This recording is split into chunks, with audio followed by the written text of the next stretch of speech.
Esse vídeo que eu estou gravando aqui para falar aí como começou aí essa história aí do Xandão, o amigo de Deus, Alexandre de Moraes.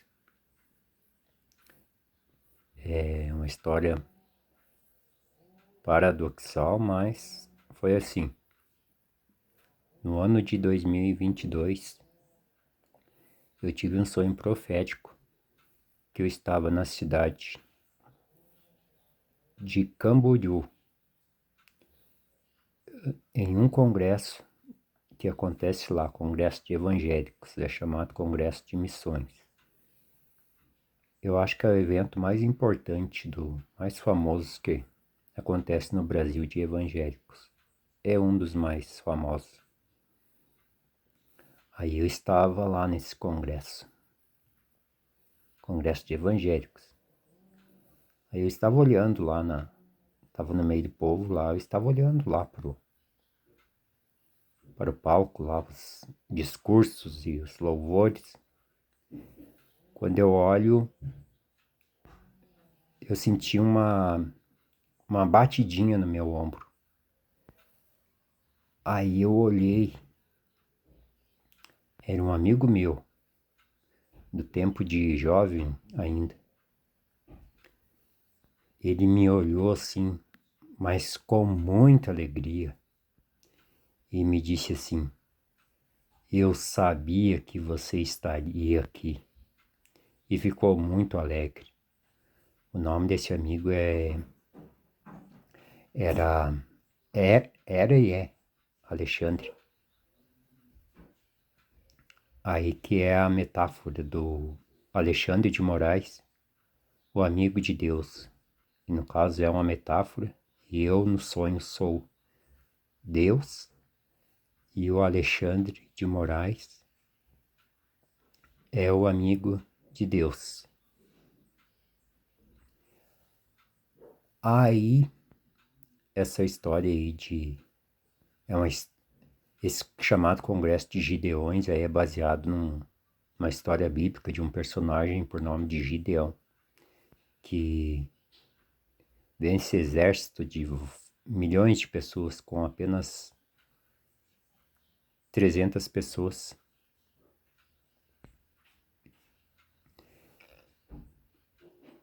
O paradoxo que eu falei no começo do vídeo,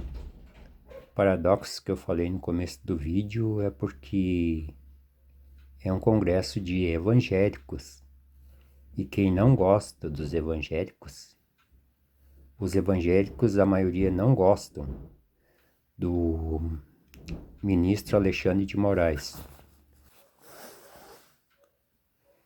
Tive que interromper a gravação aqui, porque quando eu começo a falar, tem pessoas aqui ao redor de casa que começam a tentar atrapalhar. Isso aqui é apenas, esse amarelo aqui é apenas um pano de fundo para representar o Brasil. Aí eu não fiz esboço do meu vídeo aqui, vai ficar bastante difícil de entender, mas vai entender. Então foi assim que começou a história. Alexandre, o amigo de Deus. Paradoxo, daí como eu estava falando, porque os evangélicos não gostam do Alexandre de Moraes, e vocês sabem por quê, né? É devido ao ex-presidente ter uma ligação forte com os evangélicos. Mas tem que se tomar muito cuidado com isso. Eu quero dizer aqui que eu sou um evangélico, mas a democracia eu entendo que é a alternância de poderes e tem que ser respeitada os resultados das urnas, independente de quem ganhe. E é assim que Deus aceita, o livre-arbítrio, a escolha da maioria, independente de estar certo ou errado, né?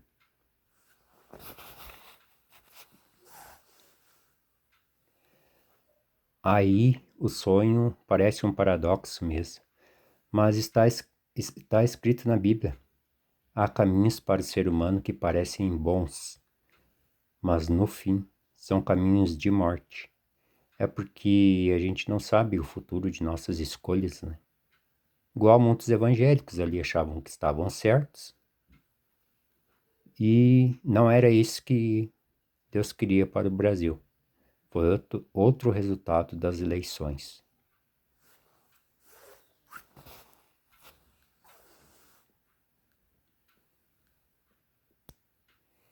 E aqui, por eu ser uma autoridade espiritual no mundo, então eu tenho esse benefício que o Onipotente, ele me avisa às vezes, o Espírito Santo me avisa sobre as escolhas que eu faço e as escolhas que a população estão tomando, para ver se estão certas ou erradas.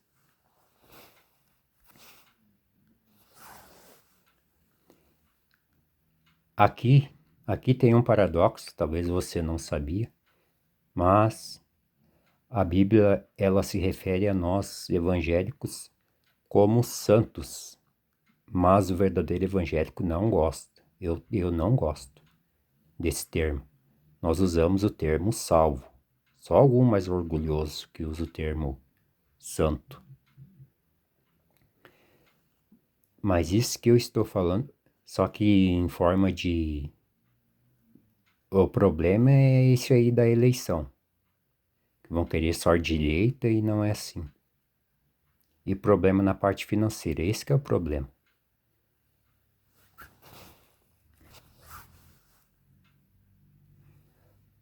Que eu estou falando aqui que a Bíblia se refere a nós evangélicos como santos. Olha o que eu estou falando aqui. A origem do mal começou com os santos, não foi pecadores profanos, foi santos. Quem eram esses santos? Eram os santos anjos que estavam no céu. Eles participaram de rebelião com um anjo chamado Lúcifer e caíram. Então, o anjo maior se rebelou contra Deus, disse: subirei até as alturas e serei semelhante ao Altíssimo. E ele, durante o tempo, ele fez a rebelião, e a Bíblia diz que ele convenceu 1/3 dos anjos, e ele derrubou 1/3 dos anjos. Aí a gente não sabe quantos milhões, ou bilhões, ou trilhões de anjos tinha no céu, né? Para saber quantos capirotos estão por aí e aqui pela terra. Então foi a origem do mal, começou com os santos.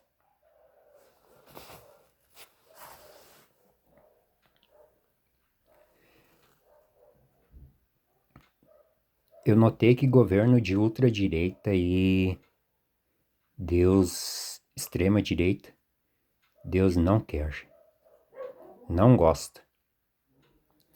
Eu acho que isso tem a ver também, porque um governo assim desse tipo, ultradireita, provocou a Segunda Guerra Mundial e acabou matando lá mais de 6 milhões dos hoje povo defendidos por Deus.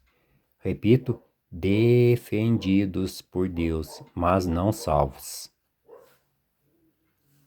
Porque salvo é qualquer um no mundo que aceitar Jesus Cristo como seu único, suficiente, exclusivo e eterno Salvador, após a morte de Jesus.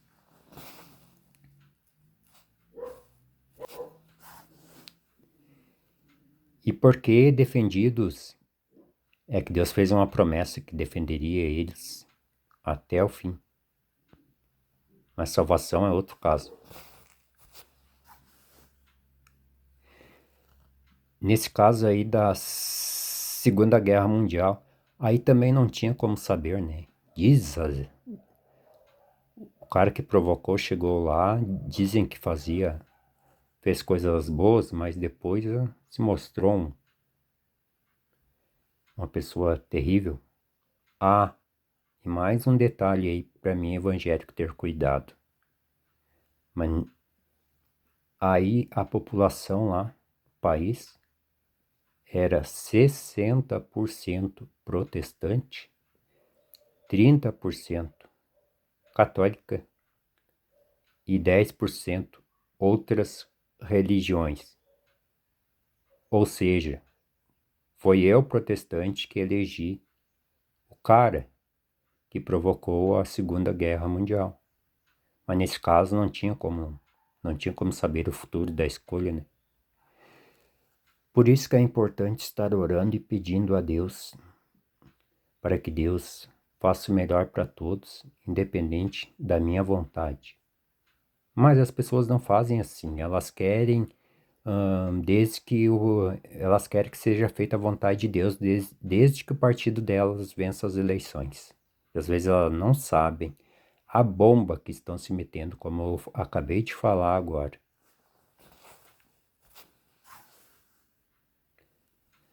Aí, se todos fizessem assim, tem um versículo lá em Salmos, capítulo 33 e versículo 10, que diz que Deus frustra as escolhas das nações, das pessoas, assim, Deus atrapalha, mesmo que todos queiram, daí, nesse caso, que esteja errada, né, a escolha, como era essa da Segunda Guerra Mundial.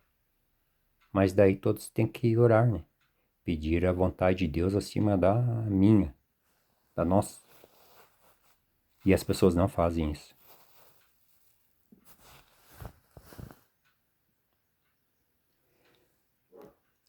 A Europa eles têm um tipo de trauma da Segunda Guerra Mundial, e por causa disso aí, quando um partido de ultradireita, extrema-direita se elege, eles se unem para que aquele partido não domine sozinho, mas é no sistema parlamentarismo.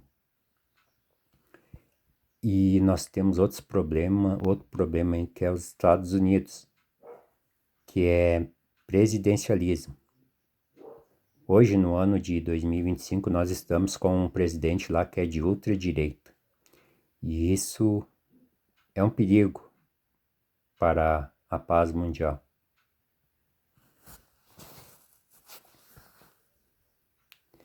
No primeiro mandato dele, ele foi bem.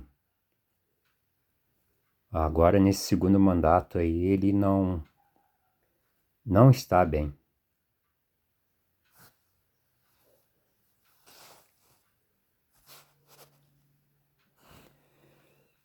Peço desculpas para quem estiver assistindo esse vídeo aqui, porque eu não fiz esboço e eu já sou confuso. E sem esboço fica mais confuso. Espero que você consiga entender. Observação. Aqui é um evangélico postando esse vídeo. Que gravou esse vídeo.